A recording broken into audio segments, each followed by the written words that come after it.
आदिवासियों में प्रभुत्व बढ़ाने के लिए इन्होंने वनवासी कल्याण आश्रम को तेज कर दिया।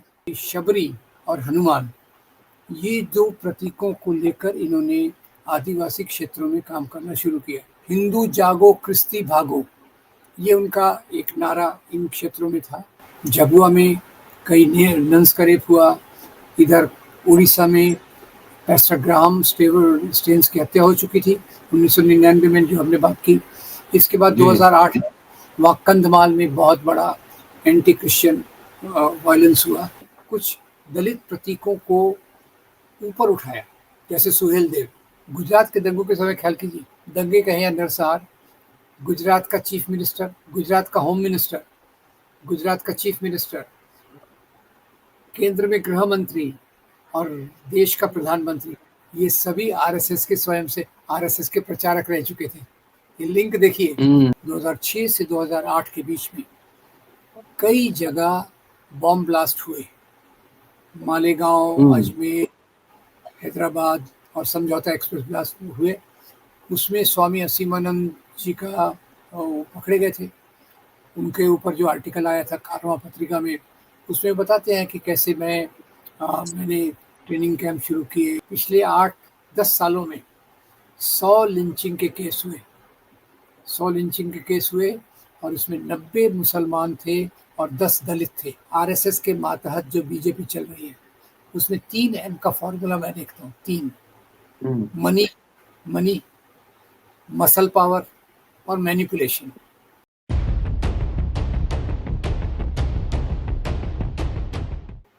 आरएसएस के 100 वर्ष हो चुके हैं और अंबेडकरनामा लगातार एक सीरीज चला रहा है। आरएसएस को कैसे समझे और कैसे जाने। शमसूल साहब के साथ कई एपिसोड हो चुके हैं, प्रोफेसर राम पुनियानी साहब के साथ 3 एपिसोड हो चुके हैं 25-25 वर्ष के। अभी संसद का शीतकालीन सत्र चल रहा है और वंदे मातरम पर विवाद है। 15 अगस्त 1947 के पहले आरएसएस के किसी नेता ने वंदे मातरम नहीं गाया था, लेकिन राजनीति है, अपने हिसाब से तथ्यों को मरोड़ना है। तो चलते हैं अब आखिरी एपिसोड प्रोफेसर राम पुनियानी के साथ 2000 से लेकर 2025 यानी अब तक आरएसएस की भूमिका कैसे रही है। अब तो 7 स्टार होटल बन चुका है झंडे वालान का वो मुख्यालय। केशव कुंज नागपुर में भी जाइए, वो भी बहुत शानदार बन चुका है। देश भर में आरएसएस बीजेपी के बड़े बड़े ऑफिस खुल चुके हैं। तो यात्रा, ये आखिरी एपिसोड है आरएसएस के 25 वर्ष यानी 2000 से लेकर 2025 में कैसे कैसे खेल हुआ, और खास तौर से मोहन भागवत की भूमिका है।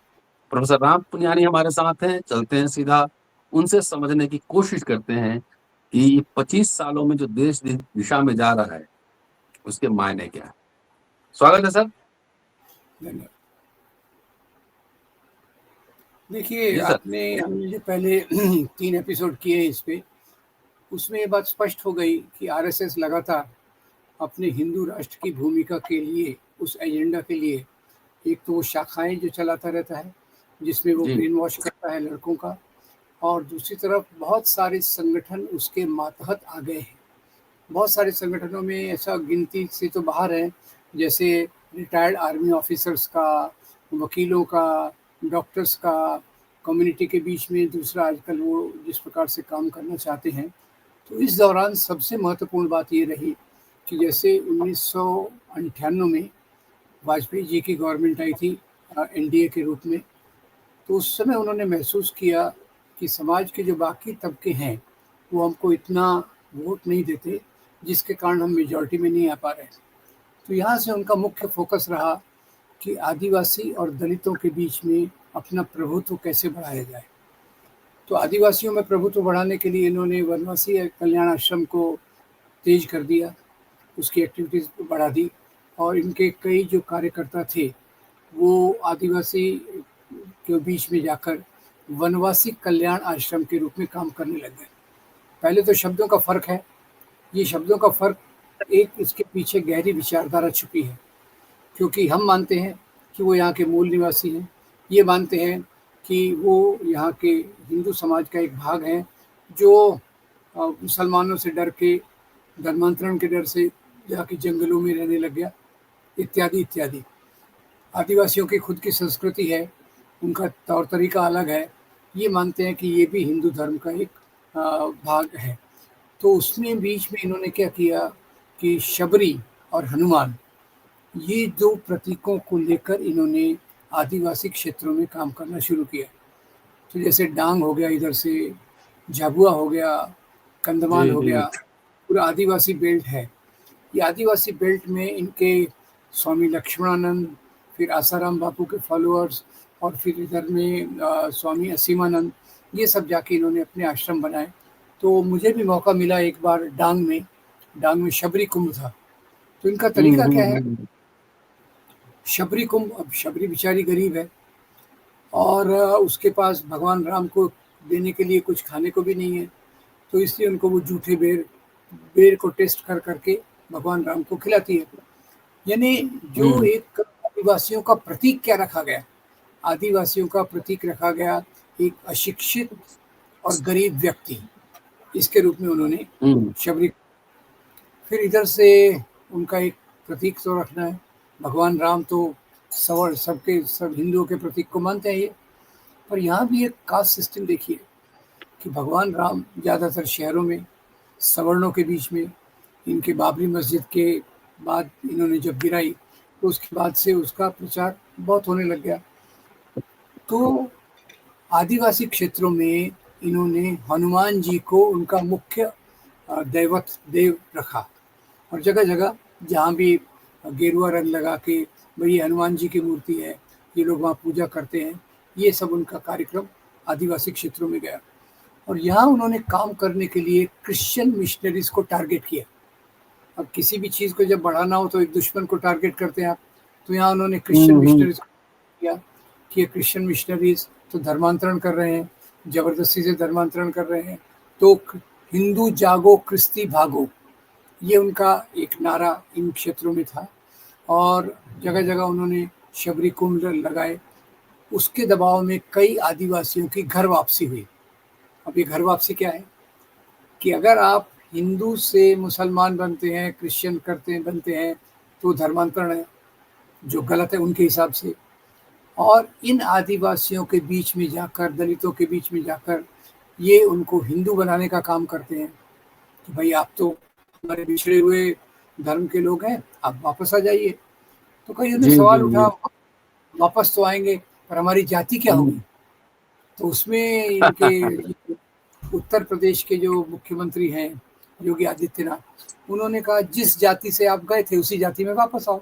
सरल सवाल है, जाति तो जाएगी नहीं, उसी जाति के हिसाब से आपको वापस हम ले लेंगे। तो इसके लिए उन्होंने आगरा में एक बार क्या किया, आगरा में एक इतवार को, रविवार को उन्होंने कार्यक्रम आयोजन किया, और वहाँ जो झोपड़पट्टी स्लम में रहने वाले मुसलमानों को कहा कि आप सवेरे आइए, कपड़े नहा धो के आइए, कपड़े हम आपको देंगे, और उसके बाद आपको बीपीएल कार्ड और राशन कार्ड दिया जाएगा। ठीक है, ये लोग गए, पूजा पाठ किया, बोले अब आप हिंदू हो गए, ये आपका राशन कार्ड रहा, ये आपका ये रहा। तो इस प्रकार की उन्होंने बहुत चाल की। एक दिलीप कुमार जुदेव थे इनके, जो वन मंत्री भी रहे, तो उनका वो इसमें काफ़ी स्पेशलिस्ट थे, जगह जगह घर वापसी कराने में। अब कन्वर्शन का मुद्दा तो छत्तीसगढ़ हाँ, छत्तीसगढ़। तो ये उन्होंने इस प्रकार की गतिविधियां की, और इसकी परिणति इन एरियाज में हिंसा के रूप में हुई। झाबुआ में कई नंस का रेप हुआ, इधर उड़ीसा में ग्राहम स्टेन्स की हत्या हो चुकी थी 1999 में, जो हमने बात की। इसके बाद 2008 वहाँ कंधमाल में बहुत बड़ा एंटी क्रिश्चियन वायलेंस हुआ, और उसका कारण क्या बताया कि स्वामी लक्ष्मणानंद जो वहाँ काम करते थे, उनकी हत्या कुछ माओवादियों ने कर दी। वो उन्होंने कहा ये माओवादी तो वास्तव में क्रिश्चियन थे, तो उनकी लाश को लेकर वो आदिवासी क्षेत्रों के बीच में से निकले, और उन्हीं क्षेत्रों में हिंसा हुई, जिसमें 100 के करीब व्यक्तियों की मृत्यु हुई। बहुत सारे चर्चों को तोड़ा गया, चर्चों के ऊपर चढ़कर भगवा झंडा लहराया गया, वगैरह वगैरह। तो एक कंधमाल की घटना एक उस समय बहुत बड़ी हुई। अब दूसरा इनका एक जो उद्देश्य था ये दलितों के बीच में, तो इन्होंने सामाजिक समरसता मंच को भी ज़्यादा एक्टिवेट किया और सामाजिक समरसता में ये 3-4 तरीके से दलितों को अपनी ओर खींचने लग गए। तरीका नंबर 1 कि इनके जो कुछ बड़े लीडर हैं उनको अपनी तरफ दे दो, कुछ प्रतिष्ठा दो और दलितों के बीच में जाकर खाना पीना करो। इससे दलितों को लगता है कि देखिए ये तो इतने बड़े सवर्ण हैं और ये हमारे यहाँ आए हैं, ये हमको कितनी इज्जत दे रहे हैं, तो उनके साथ जुड़ने का एक कार्यक्रम दलितों की तरफ से चालू होता। नंबर 1। नंबर 2, इनके कुछ लीडर्स जो बिकाऊ होते हैं, पद के लिए, धन के लिए अपने आप को बेचते हैं, ऐसे कई लीडर, उसमें कई ये थे, रामविलास पासवान और फिर क्या उनका नाम है, रामदास आठवले, वो इनकी तरफ चले गए। तीसरा, फिर इन्होंने कुछ दलित प्रतीकों को ऊपर उठाया, जैसे सुहेल देव ये एक दलित कम्युनिटी के हैं, तो उनको इन्होंने प्रस्तुत किया कि भाई एक बहुत महान व्यक्ति थे जो मुसलमानों के खिलाफ थे, जो हिंदुओं की रक्षा के लिए सामने आए, तो सुहेल देव का भी उन्होंने उपयोग किया। तो और ये 3-4 तरीकों से उन्होंने दलितों को अपनी तरफ लाने की कोशिश की और यही एक बड़ा कारण था कि ये तबके सांप्रदायिक दंगों में इनके हस्तक बने। जैसे आपको मैं बताऊं, गुजरात के दंगे में हुए, तो उसमें जो हिंसा का काम था ज़्यादातर से इन्होंने आदिवासी और दलितों से करवाया और उसमें कई दलित और आदिवासी अभी महसूस कर रहे हैं कि उनको तो ठगा गया, उनको कहा गया कि हिंदू धर्म संकट में है वगैरह वगैरह। ये वहाँ की बात थी, 2002 की बात। गुजरात के दंगों के समय ख्याल कीजिए, दंगे कहें या नरसंहार, गुजरात का चीफ मिनिस्टर, गुजरात का होम मिनिस्टर, गुजरात का चीफ मिनिस्टर, केंद्र में गृह मंत्री और देश का प्रधानमंत्री, ये सभी आरएसएस के स्वयं से आरएसएस के प्रचारक रह चुके थे।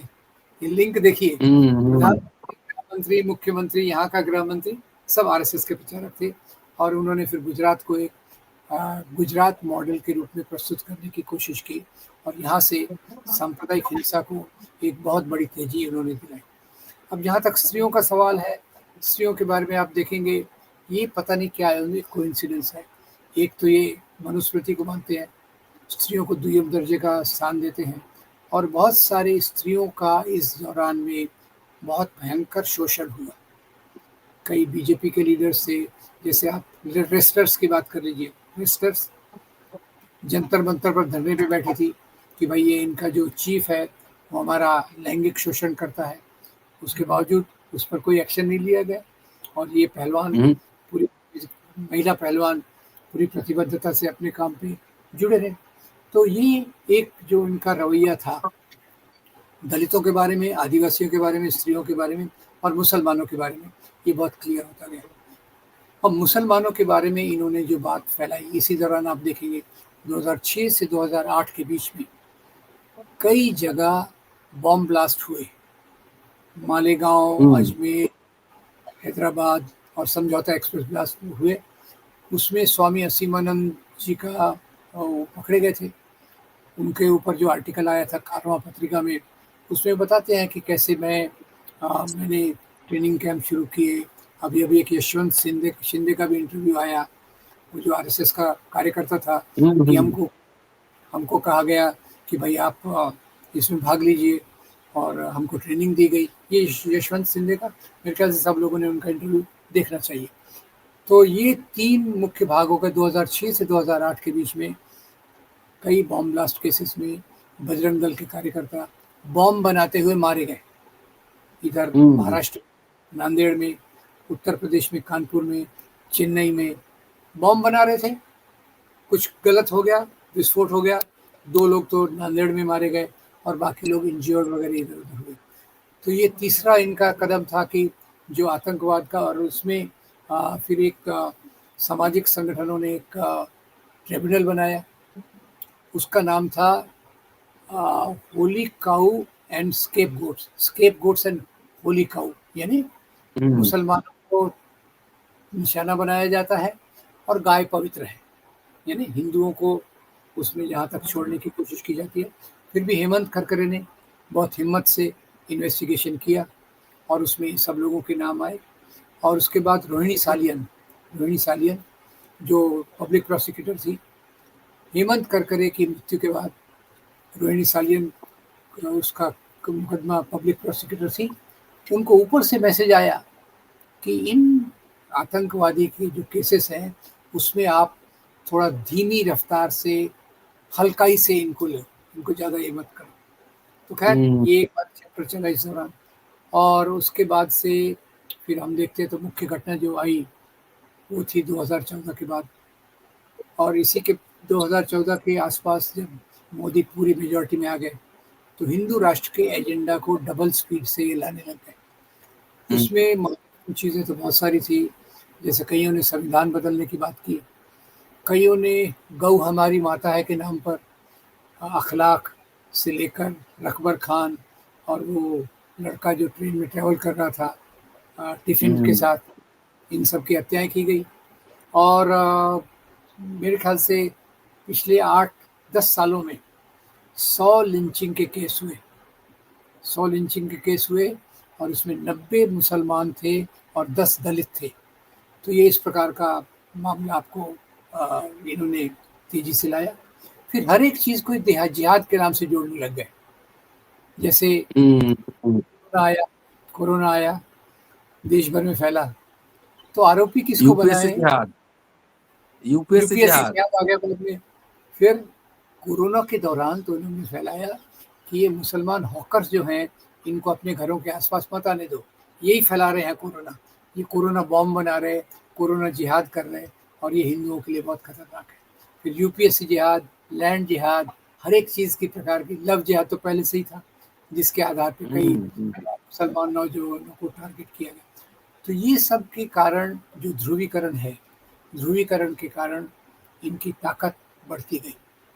पर दूसरी तरफ से इनकी जो सरकार थी, बीजेपी की सरकार, ये अब स्पष्ट हो गया पूरी जनता के सामने कि एक तरफ से तो ये बड़े उद्योगपतियों को मदद करते हैं और गरीब लोगों के ऊपर होने वाला अत्याचार ये बढ़ रहा है।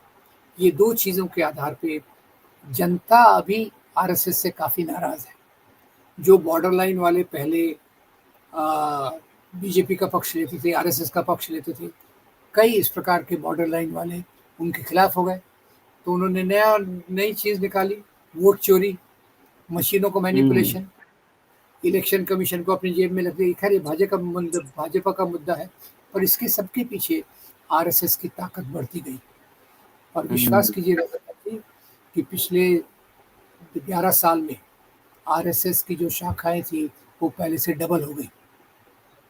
बीच में कई बार खबरें आती हैं आरएसएस और बीजेपी में मतभेद है, पर वो ऐसा है, शेडो बॉक्सिंग है, मैं मारता हूँ तुम डिफेंस करो, और आखिर में सब एक ही एजेंडा रहता है। फिर वो मुद्दा आया कि अभी तक देखिए बीजेपी का प्रेसिडेंट पिछले कितने सालों से नहीं चुना जा पा रहा। आरएसएस की राय कुछ है, मोदी की राय कुछ और है। तो अभी आज ही भागवत जी ने बयान दिया कि भाई बीजेपी जो चाहे, मोदी जो चाहे, वो अपने अध्यक्ष का चुनाव करे, अपना कारोबार चलाए। बीच में एक बार और संकट हो गया था 2019 के चुनाव के समय, जब ये बीजेपी के प्रेसिडेंट नड्डा उस समय थे, तो उन्होंने कहा था अभी हम सक्षम हैं, हमें बीजेपी की मदद की कोई ज़रूरत नहीं है। ये थोड़े दिन के लिए तनाव चला, पर बाद में वो सेटल हो गया और आरएसएस के सब कार्यकर्ता चुनाव के समय बीजेपी के लिए काम करते हैं, जिसके कारण उनकी चुनावी ताकत। और आज आरएसएस के मातहत जो बीजेपी चल रही है उसमें 3 M का फॉर्मूला मैं देखता हूँ, 3, मनी, मसल पावर और मैनिपुलेशन। इसका अनुवाद पैसा, उनका मैन पावर जो है, और मैनिपुलेशन करने का जब इलेक्शन कमीशन उनकी गोद में आ गया। तो अभी एक तौर से आम जनता के बीच में आरएसएस के खिलाफ निराशा तो है, पर हो ये रहा है कि उनकी जड़ें बहुत मजबूत हैं, स्वयंसेवक बहुत हैं, लाखों की तादाद में स्वयंसेवक हैं, हज़ारों की तादाद में प्रचारक हैं। तो उसके कारण अभी भी मैं मानता हूँ कि ये देश के लोकतंत्र के लिए एक बहुत बड़ी चेतावनी है, बहुत बड़ा खतरा है कि हिंदू राष्ट्रवाद की विचारधारा को कैसे बदला जाए। अभी मोहन भागवत जी के बारे में आपने बात की, वो जगह जगह बयान देते हैं हमको हिंदू राष्ट्र चाहिए, पर इस देश के सभी लोग हिंदू हैं। अब ये कैसे हो सकता है भैया? आप शाखा लगाएंगे तिरंगे अपने भगवे झंडे के साथ, तो उसके नीचे खड़े होकर क्रिश्चियन और मुसलमान नमस्ते सदावस्तले गाएगा क्या? सिख वो नमस्ते सदावस्तले गाएगा क्या? तो अब ये जो हिंदू शब्द पहले आया था भौगोलिक रूप में, आज तो ये पूरा पूरा धार्मिक रूप से है, और उसमें भी ब्राह्मणवाद का वर्चस्व है। तो अभी आरएसएस मोहन भागवत की कोशिश यही है कि हम भी भाई संविधान में मानते हैं, संविधान को सिर पे लगाते हैं, पर अंदर से उनकी जो नीति है वो संविधान के मूल्यों को तोड़ तोड़ के अपनी नीतियों को चलाना, और वही हिंदू राष्ट्र के चलते हुए दलित, महिला, मजदूर, आदिवासी, अल्पसंख्यक, क्रिश्चियन और मुसलमान, इन दोनों को ज़्यादा हाशिए पे डालना, ये उसमें बहुत आगे चले गए हैं और इनका खतरा देश पर अभी भी मंडरा रहा है। बाबा साहब ने अपने घोषणा पत्र में शेड्यूल कास्ट मैनिफेस्टो जो निकाला था 1951 में, स्पष्ट रूप से लिखा है कि हिंदू महासभा और आरएसएस जैसे प्रतिक्रियावादी रिएक्शनरी फोर्सेस के साथ हमारा कोई समझौता नहीं होगा। आज के दलित नेता क्या बाबा साहब का सिर्फ नाम लेते हैं, उनको पढ़ते नहीं है, समझते नहीं है? क्या हिंदू राष्ट्र की पालकी ढोने में दलित नेता भी आगे?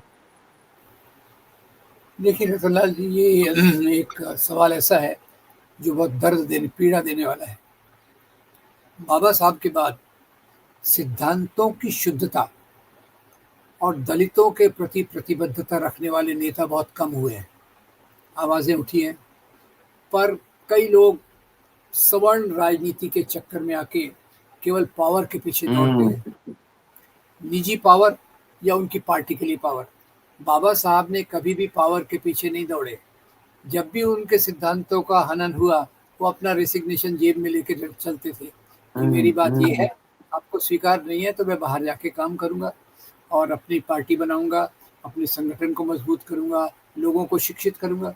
अभी जो ज़्यादातर दलित लीडर्स आ गए हैं वो खुद की सत्ता के लिए आए हैं। सिद्धांतों पे काम करने वाले बहुत बुद्धिजीवी और लीडर उभर रहे हैं। एक जिसका मैं उदाहरण देता हूँ, एक जिग्नेश मेवानी है, भले ही वो कांग्रेस में है, और वो जिस प्रकार से उनकी प्रतिबद्धता दलितों के प्रति जमीन पे दिखती है। और मैं ये भी कहूँगा कि जैसे मेरे दोनों कनिष्ठ मित्र रविकांत जी और आप दोनों भी ऐसी आवाज़ें उठा रहे हैं जो दलित आंदोलन को एक बेहतर दिशा दे सकते हैं। मैं तो यही उम्मीद करता हूँ कि बाबा साहब का जो सिद्धांत था, सिद्धांत मुख्य रूप से पढ़ो, शिक्षित हो, संगठित हो और संघर्ष करो, उसी रास्ते पर जाकर हमको दलितों को और बाकी लोगों को भी उसी रास्ते पर जाकर लोकतंत्र मिलेगा। और किसी की चापलूसी करने से, किसी के पीछे लगने से, विचारधारा में समझौता करने से हम दलितों को बराबरी का दर्जा नहीं मिल सकता। और जो बाबा साहब का सपना था, एनाहिलेशन ऑफ कास्ट, जाति का उन्मूलन, उसके लिए काम करना बहुत जरूरी है। चलिए, बहुत बहुत शुक्रिया सर, और बहुत शानदार बातचीत के लिए। तो आरएसएस कैसे फला फूला, कैसे समझौते करते हैं, झूठ बोलते हैं, अपने मेंबर नहीं बनाते हैं, और ऐसे करते करते 100 साल में सत्ता के शिखर पर है। इस खेल को समझिए। और दलित राजनेता हिंदू राष्ट्र की पालकी ढोने में आगे हैं। बाबा साहब का नाम लेकर बाबा साहब के विचारों को दफन करते हैं कई ऐसे दलित नेता आपके सामने। शुक्रिया, देखते रहिए अम्बेडकर। Thank you sir.